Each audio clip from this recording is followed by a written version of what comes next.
All right, so we kind of reviewed what mass was, the number of particles in a substance. We were talking about what we can measure on a cube, and then we talked about the size of the cube. So how do we measure the size of a cube? What is the size of a cube in length times width times height? We started off by saying length times width, and did that just work? So I showed two examples. One is a taller cube, one is a shorter cube, and we definitely wouldn't say they're the same size. Okay.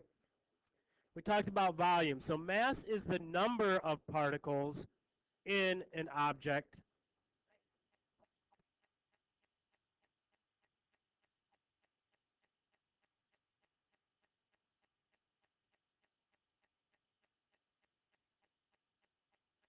Mass is the number of particles in an object. Volume is the amount of space those particles take up. Okay? Amount of space something takes up, and we know something has particles.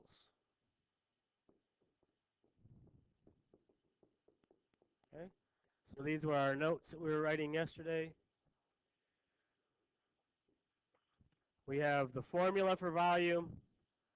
And then today we started talking about liquids.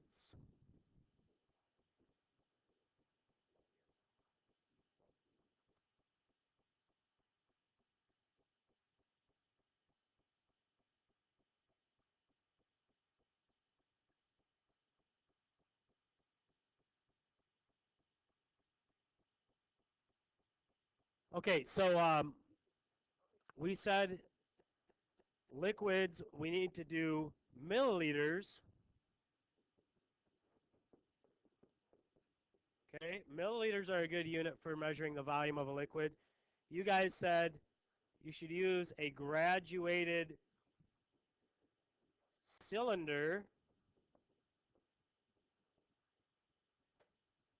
Okay, and so usually graduated cylinders, trying to think if there's other times where they don't, they measure in milliliters. But other units for volume that we could have would be just plain liters, which are larger than milliliters. You can actually fit 1,000 milliliters into a liter.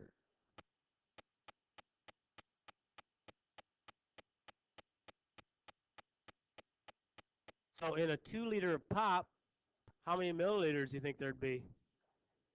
2,000. Yeah, that's crazy.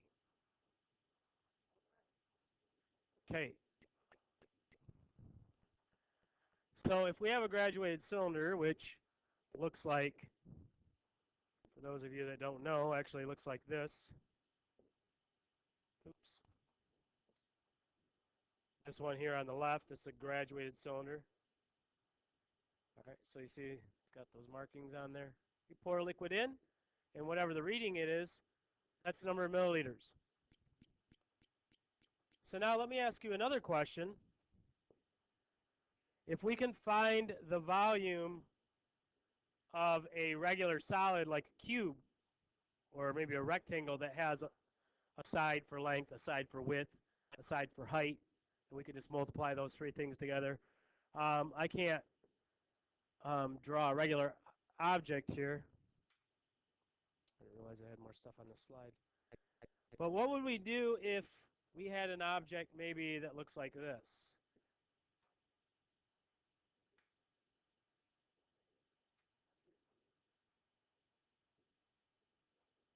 So now can we do length times, this is a solid object, it's 2D, but can you do length times width times height on that? So any ideas how you could find the volume of an object like that? Think about that for a second.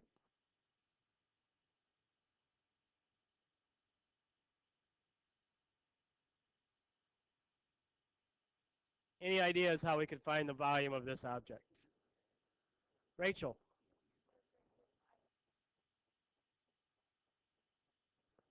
Rachel just said you could use a graduated cylinder with this. No, why? Because it's solid? How many people agree we cannot find the volume of this object in a graduated cylinder because it's a solid. Okay. Does anybody else agree with Rachel? Maybe wants to support her decision. Okay, Ashley, you agree. Why?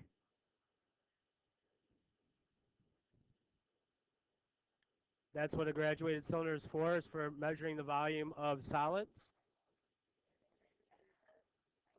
For doing what?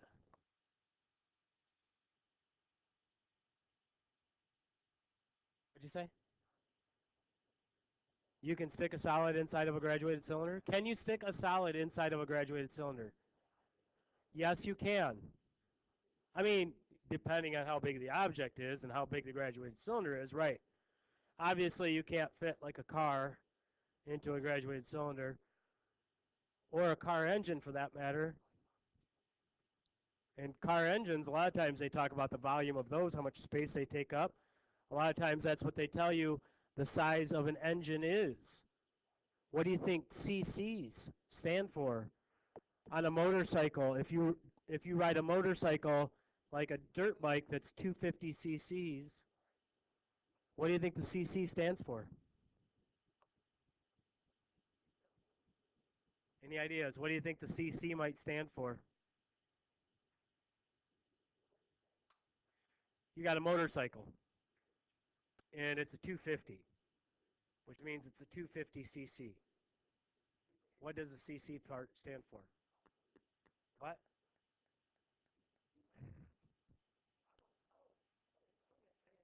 That, hey, told you before, that can be a good way of getting to answers. Throwing out your best guesses. Nobody? Is there anything I just talked about recently that might be car cylinder? Good try. Good try. Anybody else? It actually stands for cubic centimeters. Okay? And here's where cubic centimeters come in. When we measure the length of something, we tend to measure in centimeters in science. So if the length is in centimeters and the width is in centimeters and the height is in centimeters, any idea what units we would have if we took centimeters times centimeters times centimeters?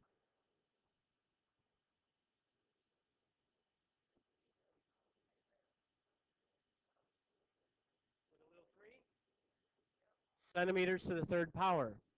And when you see that, another way of saying that is cubic centimeters.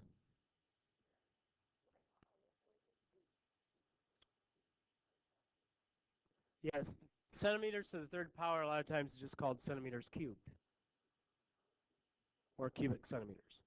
All right, so back to what we were saying with measuring the solid. Can we do it in a graduated cylinder? Okay, so let's say this object, I've got a graduated cylinder, it's really big. Okay, and I start, and the volume of this graduated cylinder, let's say I've got 5 milliliters of water in there. Okay, so to start off, I put 5 milliliters of water in the graduated cylinder, and then I take this object and I put it in, and when I put it in, the water will come up, right? Let's say it goes up to 20 milliliters. What would be the volume of that object?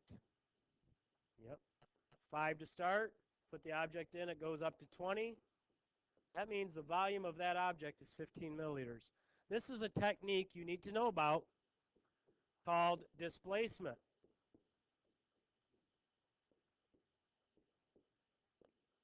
Well, so did you say how would it fit in there?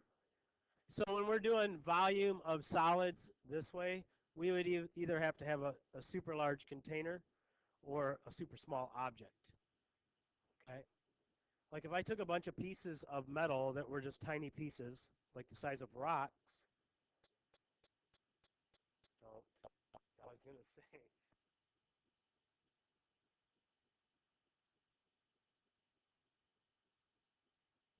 Okay, so yeah, small objects like the size of rocks. Like I had a handful of rocks, and I said, "What's the volume of these rocks?" I could have some water in the graduated cylinder and put the rocks in carefully without breaking it, and find the volume difference. And that's the volume of the rocks, how much space they take up. So there's two different methods you have now.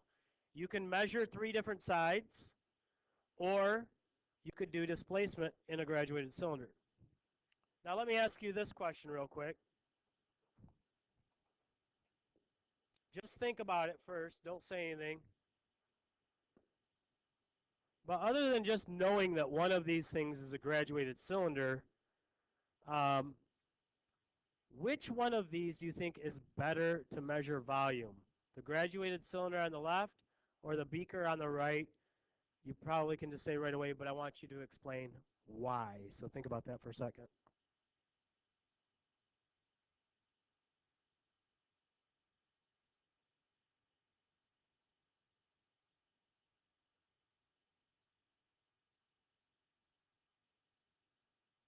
Okay, so Alicia, you had an idea? What is it? Okay, so she's saying the graduated cylinder. Do you agree with that, Emily?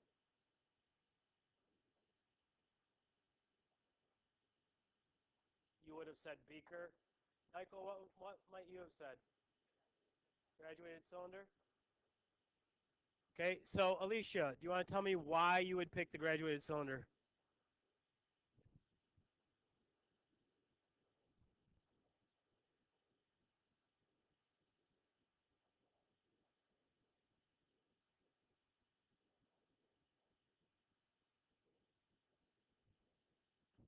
So in the beaker on the right, the object on the right, the beaker, you wouldn't be able to see the change in the difference as easily, is what she's saying. Does anybody disagree? So some people were thinking beaker. Does that make sense? Janaya, do you understand what she just said?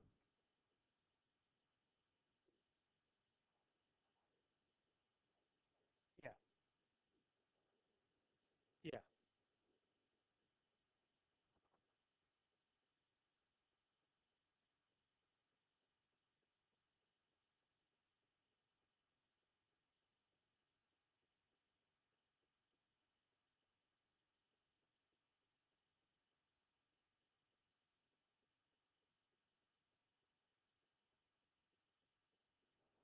Okay, the graduated cylinder would show change easier. Why? Ashley, the lines aren't as far apart. So what did Ashley just say? Glenn, did you hear what Ashley just said? Glenn, did you hear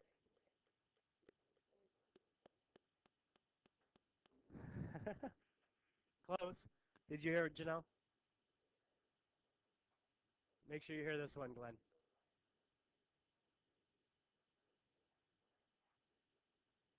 Yeah, look at all these marks on here. Okay, so you can see small changes. That's a grad cylinder. Grad cyl. This one here, I might have liquid right here, and then I put in more liquid, and then it comes up like to here. We don't have as many marks, do we? Okay, well, this leads us to what we're doing now, our learning target. And our learning target, if I, I'm just going to write on here, we are learning, you can write this in your notes, LT. We are learning how to make and record accurate measurements.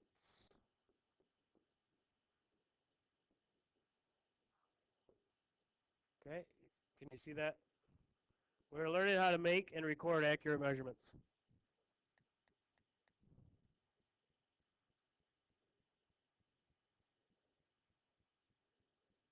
And this is going to be important. This next part's going to be a little tricky. So you got to make sure you have your full attention hats on. Do you guys all bring your full attention hats?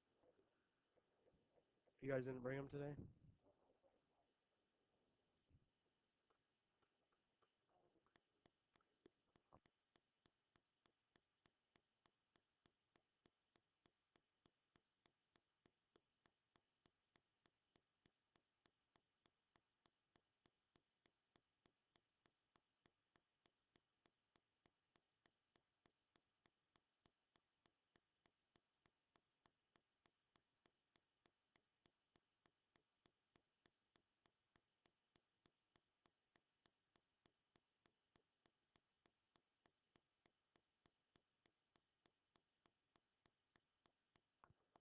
Okay, so here's the deal.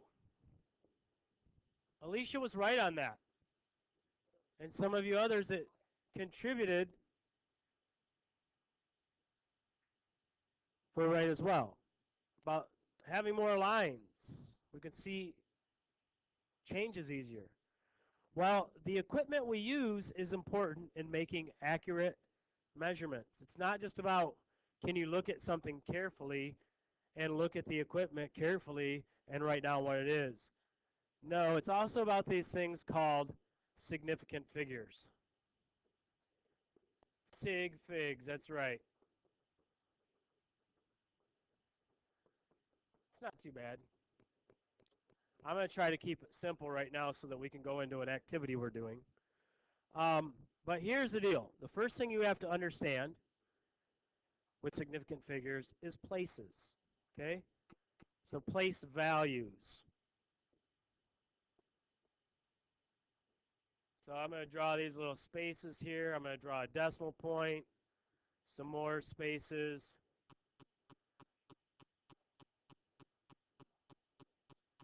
Okay? So what these spaces are called, we have the ones place. That would be like 1, 2, 3, 4, 5, 6, 7, 8, 9. If you go any higher, you're going to have to use the tens place, where we can do things like 10, 20, 30, 40, 50, 60, 80, 70, 90. And then if you go any further than that, you're going to have to go to hundreds. And then we could go to thousands, 10,000s, 100,000s, millions. Okay, going the other way, though, past the decimal point here, this is called tenths. So 1/10, 2/10, 3/10, 4/10, 5/10, 6/10, 7/10, 8/10, 9/10. If you go lower than that, this place is called hundredths.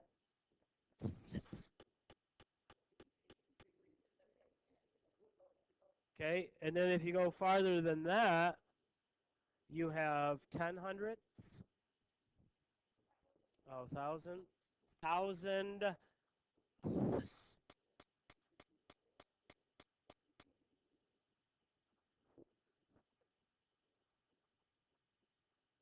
So the equipment we use is important, and it's going to determine what value we put down. Do you guys know how to round numbers? Okay. So let's say I wanted to round off. I have a couple numbers here. I have 51.3 and I have 51.5. Okay. I want to round them off to the ones place, which would be this spot here, spot here. What you do is you look at the next number. If it's 5 or higher, you round up. If it's less than 5, you keep it where it's at. So if I round that off to the ones, it's 51. If I round this number off, I would round it off to 52 because this digit is 5 or higher. Okay? So that's rounding. So when we look at a piece of measuring equipment, this is the process that goes on in our head. We want to find what is the lowest value that I can see all the digits for. Here's what that means. So if I look at the beaker, okay, so the beakers, can I see all the ones marked on the beaker? Can I see one, is 1 marked, 2, 3, 4? It's not, okay? So for the beaker, let's go back here. So we'll do beaker example. So the ones place, I cannot see that. Okay, I have an X there. All right, can I see the tens? Can I see all the 10, the 20, the 30, the 40, the 50, the 60? No, I can't. So I get another buzzer there. All right. Can I see all the hundreds? Okay, can I see 100, 200, 300, 400? If it was bigger, if it kept going, I would probably see 500 marked. I see the others all marked. As far as what's marked, the hundreds are marked. All right, so what do I want to put there? A check mark, maybe? Is that too confusing? A smiley face. Okay, hundreds, we got it. Okay, so what this means is if we measure volume in that beaker, we're going to take our smiley face place, and we're going to record our measurement one spot to the right of that. It's going to be what's called an estimate. We're going to estimate. Okay? Another way of saying that is if you did that, what's the first X from the left? That's what your value should go to. So that means I could do estimate 310, 320, 330, 240, 250, 160, 170. Any of those work. I cannot estimate 175 because that goes to the ones place, doesn't it? Okay, so if I look at this beaker, and let's say this is my measurement here,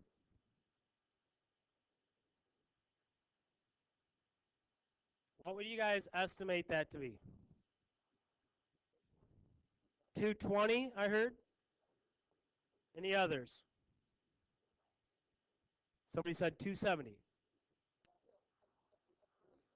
It's okay. It's okay. Don't judge. 230. 230. Others? Well, so let's think about it. So here's 200. Here's 300. 200. 300. What's this mark in the middle mean then? 250. All right, so what do we want to do? We want to change our estimates here. Is 270 good? 270 would probably be somewhere up in here, right? 230, 220. Okay, so here's the deal on this. You want to say what? 220. And somebody else wanted to say 230. You're both right. Okay? So we can make this measurement down to 220 or 230. Now let's look at this. And you can't really read the numbers here. So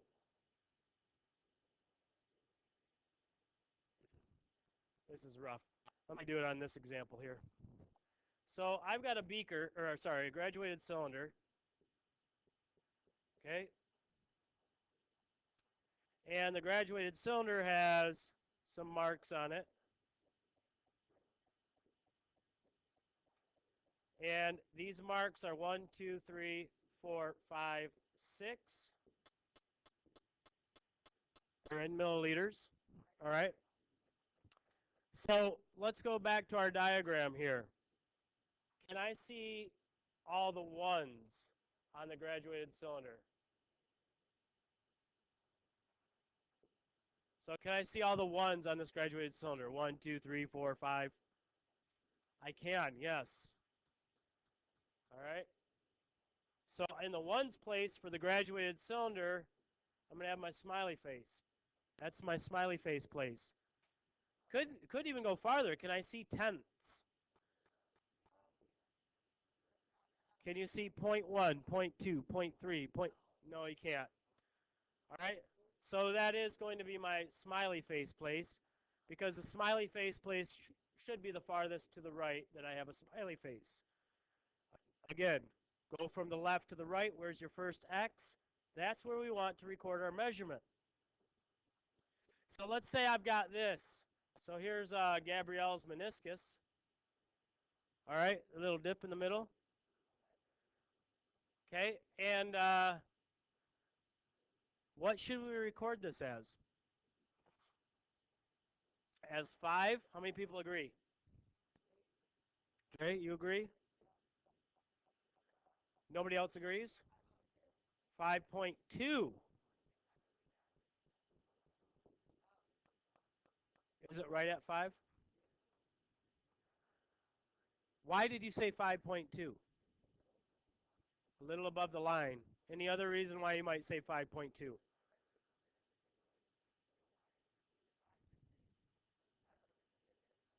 This particular graduated cylinder does not have those little lines, though, but you're right, they usually do.